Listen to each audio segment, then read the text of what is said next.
আমি ছোট ছিলাম তখন আমার 11 বছর ছিল এবং ও আমাকে ফুসলিয়ে নিয়ে গিয়ে বিয়ে করছে। বর্তমানে আমার চলতেছে 13 বছর। এর ভরণ পোষণের কথা বলতে গেলে এখন বর্তমানে আমার আব্বু আম্মু আছে।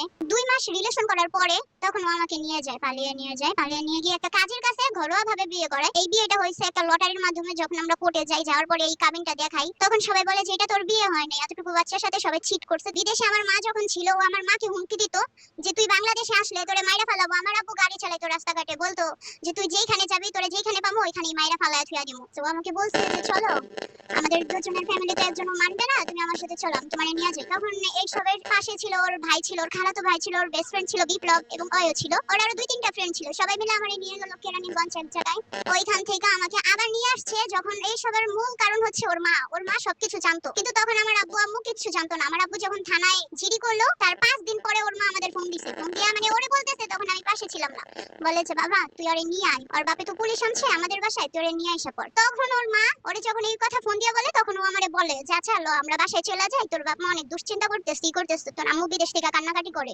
তারপরে সে নাও আমাকে নিয়ে আসছে, এবং নিয়ে আসছে ঠিকই, কিন্তু আমাকে খাওন খরচ কিচ্ছু দিত না। ওদের বাসায় থাকে এক বাসার ভিতরে, সত্যি কথা বলতে কি এক রুমের ভিতরে এরকম 3 ভাই, 3 ভাইয়ের বউ নিয়ে এবং একটা মা নিয়ে কেউ কোনোদিন থাকতে পারে না। না, সেই ক্ষেত্রে আমার আর যাওয়ার কোনো ইচ্ছা নাই, কারণ ও আমারে অনেক নির্যাতন করে এবং মাইরা ফেলারও চেষ্টা করছে বালিশ চাপা দিয়া। অনেক কান্নাকাটি করছে ওর কাছে। এর ভরণ পোষণের কথা বলতে গেলে এখন বর্তমানে আমার আব্বু আম্মু আছে, আমার আব্বু আম্মু দেখবে। আগামী মঙ্গলবার দিন আদালতে রায় হবে যে বাচ্চাটা কার কাছে থাকবে, আমার কাছে নাকি ওর বাবার কাছে থাকবে। কিন্তু আমারে যখন জজ জিজ্ঞাসা করলো যেটা তোমার ছিল, আমি বললাম হ্যাঁ। তারপর বললো তুমি খুশি, আমি বললাম জি আমি অনেক খুশি।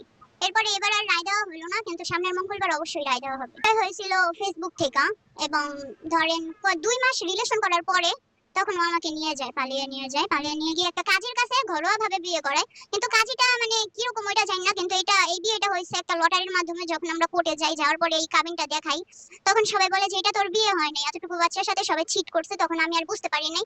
আমারে বললো যে এটা তোমার সাথে চিট করছে, এটা লটারির মাধ্যমে বিয়ে করছে তোমারে। বর্তমানে আমার চলতেছে 13 বছর, মাত্র 7 মাস চলতেছে। আমি চাই ও জানি জেল খাটুক, কারণ বিদেশে আমার মা যখন ছিল, ও আমার মাকে হুমকি দিত যে তুই বাংলাদেশে আসলে তোরে মাইরা ফালাবো। আমার আব্বু গাড়ি চালাইতো রাস্তাঘাটে, বলতো যে তুই যেইখানে যাবি তোরে যেইখানে পাবো ওইখানেই মাইরা ফালায়া থুয়া দিমু।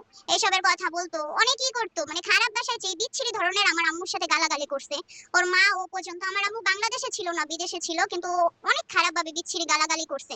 এবং ওই দিন আমরা যখন কোর্টে গেছি, আমার আম্মুর সাথে ওর আম্মুর তখন কিন্তু সামনাসামনি কোনোদিন দেখা হয় নাই। ওরা যদি আমার আম্মুরে বলতো যে যা হওয়ার হইছে মাফ কইরা দেন, আর এরকম হইব না, তাহলে আমার আম্মু আব্বু মাইনা নিত।